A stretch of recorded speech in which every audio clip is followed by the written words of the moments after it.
Hello everyone, welcome to our new vlog. तो पहले के व्लॉग में मैंने आपको आधा वृंदावन घुमा दिया था। अब हम जा रहे हैं निधिवन, जहाँ पे माना जाता है कि वहाँ का जो जंगल है, वहाँ पे जितने भी पेड़ है वो रात को गोपियाँ बन के किशन जी के साथ रास रचाती है। तो हम पहुँच चुके हैं निधिवन के पास वाले टेम्पल पे, जहाँ पे माना जाता है कि अगर हम किशन जी की आंखों पे एक टुक देख ले तो वो हमारे साथ भाग चलते हैं। तो इसलिए उनके सामने पर्दा किया जाता है। और यहाँ पे है एक पुराना महल जो कि लग भी रहा है देखने में। फिल्म बना ले। तो हम पहुंच चुके हैं निधिवन के जंगल में, जहाँ पे सारे पेड़ आम नहीं है, सारे तुलसी के पेड़ हैं। और रात को ये सारे के सारे पेड़ गोपियों में बदलकर कृष्ण जी के साथ रास रचाती है, ऐसा माना जाता है। तो ये जो जाल आप देख रहे हैं ये पहले नहीं बना हुआ था, अब बना है कुछ दिनों पहले, क्योंकि यहाँ पे एक केस हो चुका था कि दो दो इंसान साथ, एक तो यहाँ छुपा था, सोच रहा था कि यह असली है या नहीं, किशन जी को देखना चाह रहा था। तो जब उसने रात को किशन जी को देखा तो वो पागल हो गया था और एक तो अंधा हो गया था। तो जिसकी वजह से ये जाल सा बनाया गया हमें सिक्योर करने के लिए। और सबको पता है कि जानवरों को भी जल्दी भनक पड़ जाती है किसी बात की। तो वो शाम होते ही यहाँ पे जानवर भी भाग जाते, तो सोचो कुछ तो अलग बात होगी यहाँ पे कि जानवर भी यहाँ से भाग जाते हैं। तो यहाँ पे एक अंकल जाल में घुसा घुसा के फ़ोन से वीडियो बना रहे थे, वहाँ से बंदर ने खींच लिया और अब वो मुंह में डाल रहा है। मतलब क्या ही बोलूँ मैं बंदर के बारे में, बंदर बच्चे जैसे होते हैं।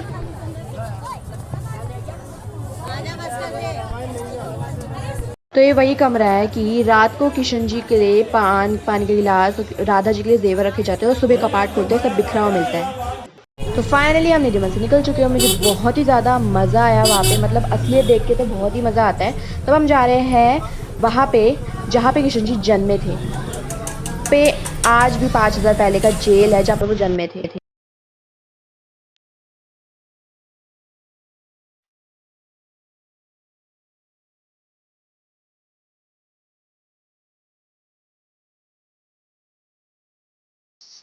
तो वहाँ पे जाके मुझे बहुत अच्छा लगा। असली की जेल थी और बिल्कुल असली लग रहा था, मतलब सब बंद बंद था अंदर से, मतलब आज तक वो जेल तोड़ी नहीं गई। पर मैं आपको वीडियो नहीं दिखा सकी क्योंकि वहाँ वीडियो बनाना मना था। हमारे सारे सामान जब्त कर लिए थे।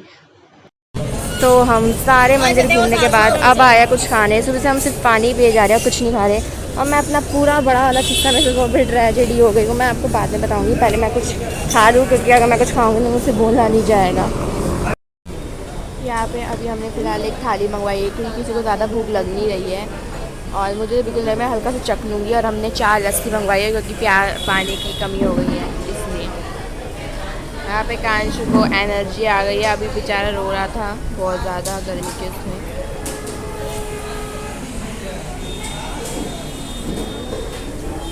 हमारी लस्सी आ चुकी है क्योंकि लस्सी मेरी फेवरेट है, मुझे खाना खाने का मन नहीं करता। और पर ये लस्सी कम दही ज़्यादा लग रही है, इन्होंने ढंग से लस्सी नहीं बनाई, बिल्कुल मज़ा नहीं आ रहा। हमारा खाना फिनिश हो चुका है। तो हमारा खाना हो गया है डन और हमें बिल्कुल भी अच्छा नहीं लगा। खाने में कोई भी टेस्ट नहीं था और लस्सी तो लग रही थी जैसे दही के अंदर बस पानी मिलाया और जला हुआ जीरा डाल के उसको चम्मच से मिक्स कर दिया। बहुत ही गंदा खाना था, सारी भूख मर गई मेरी।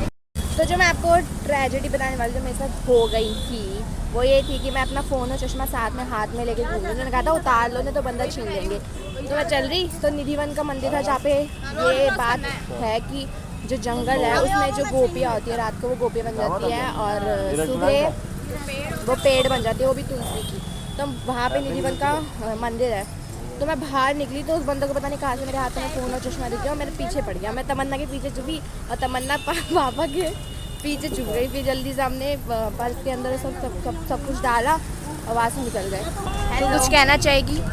बहुत ज़्यादा धूप है, सारी एनर्जी डाउन, बहुत ही ज़्यादा धूप हो रही है। आपको मेरे मुंह से पता चल रहा होगा कि मेरे मुंह पे कितनी धूप पड़ रही है। और अभी ये हो गया है कि अब धूप हो रही है और हमारे से चला नहीं जा रहा है। ऊपर से वो गंदी सी लस्सी पी के कुछ हो गया मेरे को अंदर से। और पापा चले गए पूरा आगे कार वाले को ढूंढने। तो अभी हमें पापा नहीं मिल रहे, पापा जोश जोश में ज़्यादा ही आगे भाग गए मंदिर नहीं कार वाले को ढूंढने। तो अभी हम देखते हैं कहाँ है पापा। हमें पापा मिल चुके हैं। पापा को ज़्यादा जोश आ गया था, रोड क्रॉस करके वहाँ जा रहे थे, क्यों जा रहे थे पता नहीं। तो कार वाला बाहर है और हम जा रहे हैं मथुरा। और प्रेम मंदिर यहाँ बंद हो चुका है क्योंकि बज गए हैं 12 से ज़्यादा ही हो गया है। अभी बज रहे 1:11। तो प्रेम मंदिर तो बंद, सारे मंदिर मतलब अब बंद हो गए हैं। 12 बजे के बाद खुलेंगे शाम को शायद। हमें मिला है आइसक्रीम वाला तो हम ले रहे हैं आइसक्रीम। आइसक्रीम है बर्फ वाली, कौन सा फ्लेवर? बस ऑरेंज 4 दे दो ऑरेंज।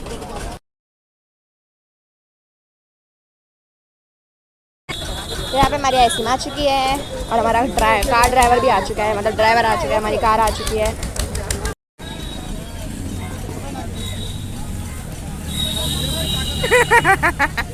ये कैसा मुंह बना है, ये कैसा मुंह बना है? वापस मौसी वापस, आखिरी बारी ना, लास्ट बारी, गला खराब हो जाएगा, लास्ट बारी। गाइस ये कैसा मुंह बना रहा है। तो यहाँ पे हमारी कार आ चुकी है और हम जा रहे हैं अब मथुरा। अब हमें शांति मिल गई, हमने वृंदावन घूम लिया, अब हम जाएंगे मथुरा और शांति भी घूम कर आएंगे। मेरी आइसक्रीम भी पिघल रही है। हम आ चुके हैं मथुरा में कुसुम सरोवर और कहते हैं कि यहाँ पे जो भी महल वगैरह बना हुआ है ये 5000 साल पहले का ही है, पुराना। क्योंकि मुझे भी लगा, क्योंकि ये पहले पुराने ज़माने में ऐसे ही बने करते थे, मतलब डुम्बक टाइप बने हुए हैं ना ये बीच में सरोवर के, इसलिए। तो चलो अंदर जाके देखते हैं।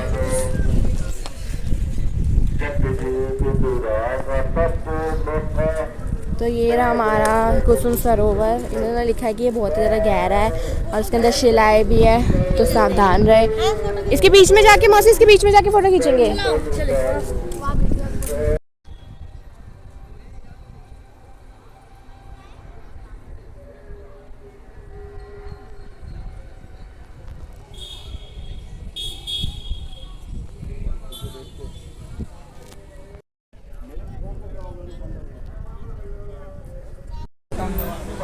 तो अभी हम गोवर्धन पर्वत आए हैं और हमें इसकी परिक्रमा करनी है। उन्होंने बोला कि जो पैदल चलते हैं ना उनको परिक्रमा करने में 3 से 4 घंटे लग जाते हैं और जो कार से करते हैं उनको 1 से 2 घंटे लगते हैं। पर हम नहीं कर रहे क्योंकि अंदर कार घुसने नहीं दे रहे हैं वो, क्योंकि कांशु भी है और गर्मी की ज़्यादा, धूप बहुत ज़्यादा, तो पीछे दिखी रहेगी परछाई।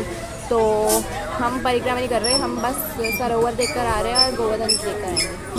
तो बीच में लगी हमें बहुत ज़्यादा प्यास, तो हमने मंगवाया बंटा और ये बंटा बहुत ही ज़्यादा टेस्टी है।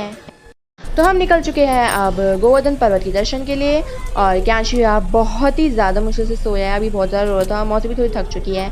तो अब हम जा रहे हैं गोवर्धन पर्वत।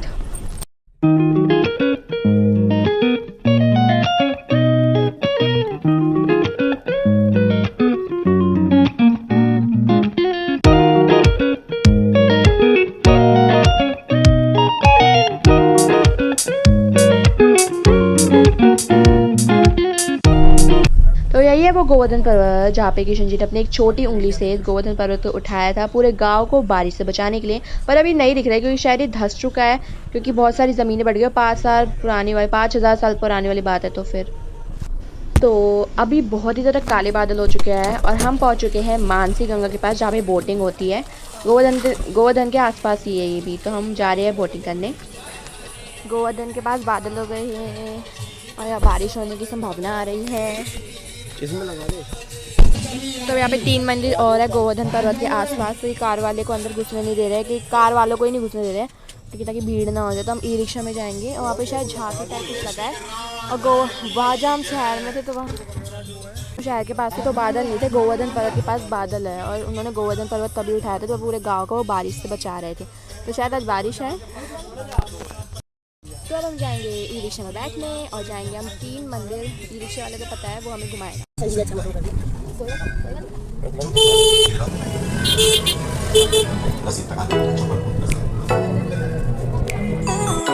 रिक्शे वाले अंकल ऐसे कर रहे थे कितना दूर है और निकला पास में। हम शायद पैदल ही निकल जाते पर अब हो गया।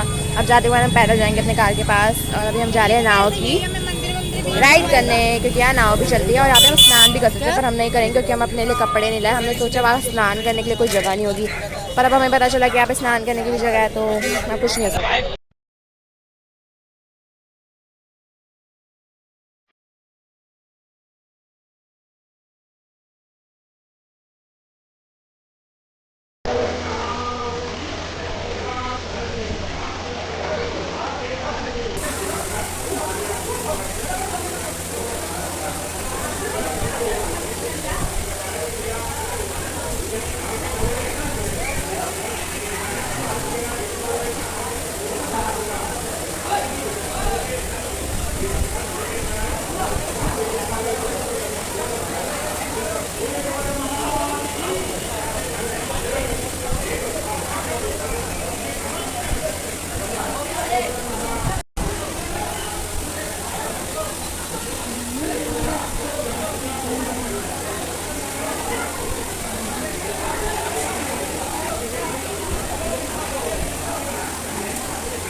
तो हम पहुंच चुके हैं मानसरोवर पे। वहाँ पे लोग नहा सकते हैं क्योंकि ये बहुत गहरा है, तो यहाँ पे पाइप के ज़रिए मानसरोवर का पानी वहाँ तक जाएगा और वहाँ खड़े होकर नहा सकते हैं। और यहाँ पे हमें सरोवर के पास आ गए हैं और यहाँ पे नाव बोटिंग होती है यहाँ पे, तो हम वो करने जाएंगे क्योंकि नहा तो सकते नहीं है, कपड़े हैं नहीं हमारे पास, क्योंकि हमें शाम को घर भी निकलना है। तब ना मैंने लगवा लिया है टीका। तो हमें अभी अभी पता चला कि बोटिंग बंद हो रखी है, पता नहीं क्यों, शायद पानी कह रहा है इसलिए, और शायद मौसम भी ख़राब है इसलिए बोटिंग बंद हो रखी है, जो कि मेरा सपना टूट चुका है। पर एकदम से मौसम बदल गया। अब इसको देख के कैसे लगे कितनी तेज़ हवा चल रही है और काले बादल हो गए, मतलब बारिश होने वाली है। और मानसरोवर कितना ज़्यादा गहरा है। क्या नाम है? मानसरोवर कह दिया, मानसी गंगा कितनी गहरी है। शायद इसलिए वहाँ पे पाइप के ज़रिए पानी ले जाके निला रहे हैं, क्योंकि ये गहरा है, कोई डूब भी सकता है, क्योंकि यहाँ से बोटिंग होती है और शायद इन्होंने बोटिंग भी बंद कर दी है, तो हम बोटिंग भी नहीं कर सकते और नहा भी नहीं सकते। तो अंदर एक मंदिर था और बारिश स्टार्ट हो गई है, बूंदाबांदी स्टार्ट हो गई है। हम उनके दर्शन करके आ गए और मैंने ही बनवाया है। कमेंट करके बताइए कैसे लग रहा है। तो हम जा रहे हैं वापस अपनी कार में पैदल, क्योंकि पास में था रील्स वाले अंकल लुल्लू पकाया। हवा चल रही है और यहाँ बूंदाबांदी हो गई है, कुछ में बुन भी गई है। आप क्या कहना चाहेंगे? अब नहीं यही है, अंदर हो जाएगा, टीका खराब हो जाएगा, हमें टीका करना पड़ेगा। बारिश बहुत ही ज़्यादा तेज़ हो गई है, मेरे कैमरे में भी हो गया है, बूंदें आ रही है। पापा रिक्शा नहीं करे, कह रहे पैदल ही चलेंगे। पे आ गई है बारिश और हम जा रहे हैं पैदल आखिरकार। मौसी कह रही चाय पीते हैं, क्योंकि अभी आए हैं तो पी लेते हैं, मज़े कर लेते हैं। पर ये रिजेक्ट हो गया, हम जा रहे हैं वापस। हमारे साथ क्यूट है, चाहे तूफान आ जाए, पापा का जब मन करता है बाहर पैदल चलना तो पैदल ही चलो। एक तो बारिश हो रही थी, बस इतनी अच्छी हवा चल रही थी, तो मेरे को लग रहा है रिक्शे से ज़्यादा जल्दी तो हम पहुंच गए पैदल। मतलब मज़ा आ गया, चल के बातें कर करके हम पहुंच ही गए। देखो, और वो अंकल तो ऐसे रिक्शा करवा रहे थे, पता नहीं कितनी किलोमीटर दूरी पे है। तो अब हम अपनी कार में वापस जाएंगे और हम जाएंगे असली मथुरा में। पीछे से स्पीकर चल रहा है, इसलिए मेरी आवाज़ नहीं सुनाई दे रही। तो हमने गोवर्धन पर्वत की दर्शन ले लिया और अब हम जा रहे हैं मथुरा कार में बैठ के। मैंने किसी और की कार देख ली है, मैंने कहा दरवाज़ा खोल के गाड़ी चले गया है, पर वो किसी और की थी। और ये हमारे और वो नहीं है यहाँ पे, अब हमें फ़ोन करना पड़ेगा। तो हम कार में बैठ चुके हैं और हमने एसी बंद कर दिया, क्योंकि मौसम बहुत ज़्यादा अच्छा लग रहा है। बंद ही कर दो, एसी चले रहने दो। तो हमारा बंद हो रहा है, मिक्स हो रही है।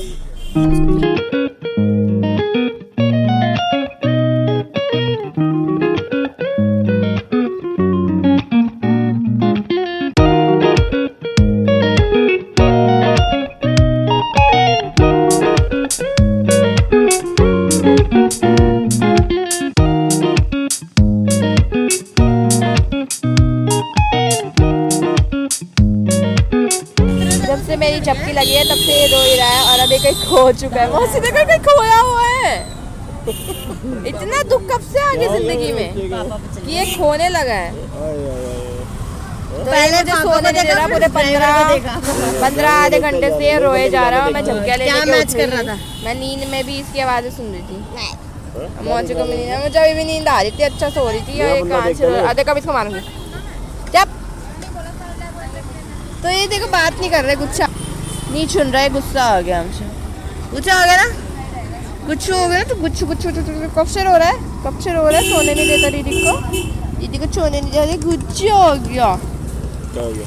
हम जा रहे हैं जन्मभूमि में, जहाँ कृष्ण जी जन्मे थे, क्योंकि वृंदावन में वो पले थे और मथुरा में वो जन्मे थे, तो हम जन्मभूमि में जा रहे हैं। तो बहुत ही अच्छी हवा चल रही है और मौसी, और मुझे नींद नहीं आ रही है। क्या कहना चाहेंगे आप? हम जा रहे हैं, बहुत अच्छा लग रहा है और मुझे बहुत ही गंदी वाली नींद आ रही है। मैंने एक्स्ट्रा अलग अलग टीका बना रखा है, तो सब मुझे घूर के देख रहे हैं। तो यहाँ पे चूड़ियाँ वगैरह, नेकलेस, सिंदूर, बच्चों के खिलौने और क्या मिल रहा है, मंगलसूत्र नकली के, बहुत सारी दुकानें बनी हुई हैं। तो मौसी कुछ नहीं ले रही है। मौसी ने मुझे वृंदावन से नहीं दिलाया लहंगा, मौसी कह रही मथुरा से लेंगे। और यहाँ तो दिख ही नहीं रहा कुछ खरीदने का, कुछ मिल ही नहीं रहा। तो मेरे ख्याल से आज का व्लॉग यहीं पर एंड करना चाहिए, क्योंकि ये ऑलरेडी 15 मिनट से ऊपर हो चुका है व्लॉग।